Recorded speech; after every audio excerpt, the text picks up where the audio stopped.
Salam müəllimlər və müəllim olmaq istəyənlər. Mən Qurukurum təlimçisi Xalidə Bilzadə. Bugün sizlər üçün daha yeni bir mövzunun izahını verəcəm. Mövzunun izahına keçmədən öncə qısaca ödənişli dərslərimiz haqqında sizə məlumat verim. Ödənişli dərslərimiz Google Meet platforması üzərindən təşkil olunur. Həftədə 3 dəfə olmaqla hər kəsə fərdi yanaşılır, yetərincə vaxt ayrılır, qrupda maksimum 10 müəllim olur, geniş, ətraflı sual-cavab olunur və mövzuların izahı qabaqcadan sizə göndərilir. Ən əsası da ödəniş hər kəsin bütçəsinə uyğun olaraq təşkil olunur. Qəbul tipli sınaqlar, testlər işlənilir. İndi isə keçək mövzumuza. Mövzumuz şagird davranışının idarə olunması ilə bağlı olan nəzəriyyələrdən biri Albert Bandura'nın sosial öyrənmə nəzəriyyəsidir.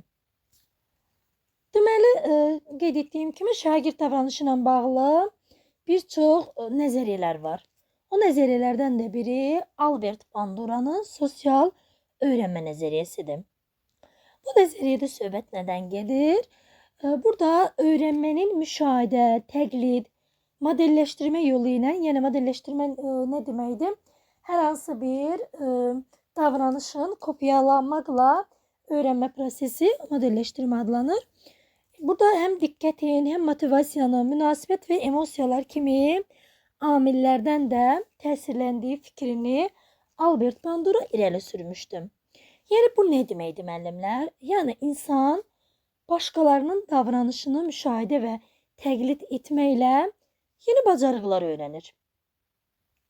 Misal üçün deyək ki, uşaq evdə valideynlərinin hər gün kitab oxuduğunu müşahidə etsə, görsə, o da bu davranışı təkrarlamağa başlayacaq. Yəni müşahidə və təqlid etməklə öyrənmə, yeni bacarığa yiyələnmə bu deməkdir müəllimlər.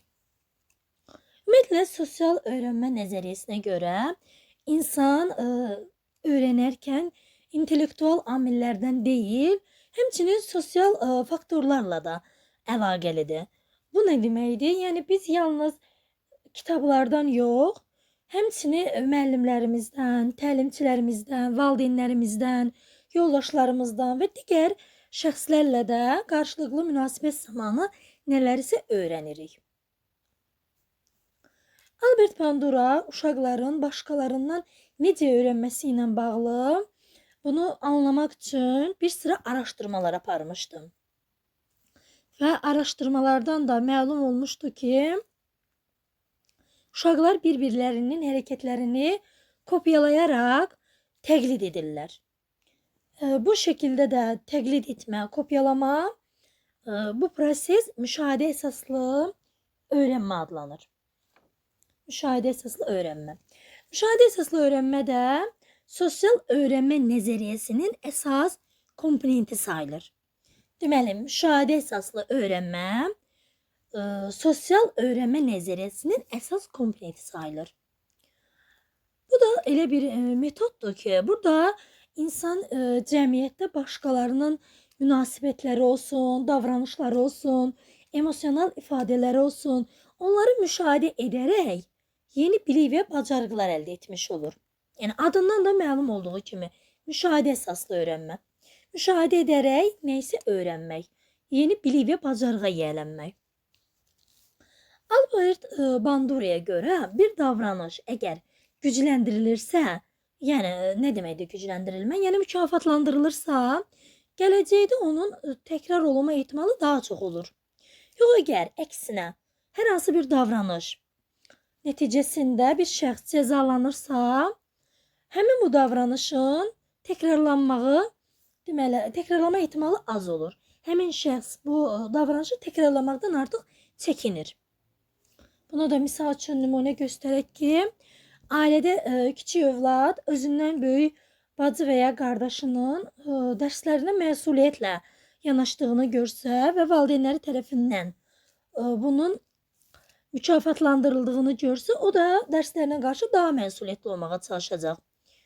Yox, əgər bacı və ya qardaşı məsuliyyətsizdirsə dərslərinə qarşı və valideynləri tərəfindən cəzalandığını görsə, Təbii ki, o da davranışında məsuliyyətli olmağa çalışacaq. Ona görə də müşahidə əsaslı öyrənmədə gücləndirmə və cəzalanma mühüm rol oynayır. Ümumiyyətlə, müəllimlər, yadınıza qalsın ki, Albert Bandura'ya görə cəmiyyətdə insan davranışının müşahidəsi, yəni modelləşməsi, yəni bu nə deməkdir? Bayaq da qeyd elədim. Başqalarının davranışını kopyalayaraq öyrənmədir. Bunun da 4 əsas şərti var. Birinci diqqətdir. İkinci saxlamadır. Üçüncü reproduksiyadır. Reproduksiya testlərdə qarşınıza çıxa bilər, tətbiq etmək deməkdir. Dördüncü isə motivasiyadır. İndi bunların nə olduğuna baxaq. İlk öncə diqqət dedim. Diqqət deyəndə, yəni müşahidə edən zaman diqqətli olmaq lazımdır. Çünki diqqətli olan zaman daha yaxşı öyrənə bilirik. Diqqətimiz öyrənmə prosesində olmalıdır. Çünki diqqəti yayandıran hər hansı bir amil müşahidə zamanı öyrənmə prosesinə mənfi təsir göstərər. Ona görə də öyrənmək üçün diqqətli olmaq lazımdır. İkinci dedim, saxlama. Bu nə deməkdir? Müşahidə edən zaman həmin müşahidə etdiyimiz davranışı yadda saxlamaq lazımdır. Bu da öyrənmə prosesinin vacib bir hissəsidir. Əgər hər hansı bir şəxs müşahidə etdiyi davranışı yadda saxlamırsa, təbii ki, o zaman onu təkrarlamaq şansı da az olmuş olur. Üçüncü reproduksiya dedik. Reproduksiya tətbiq etmək deməkdir. Testlərdə qarşınıza reproduksiya da çıxa bilər, tətbiq etmək də çıxa bilər. Eyni anlayışdır, sinonim sözlərdə yadınızda qalsın.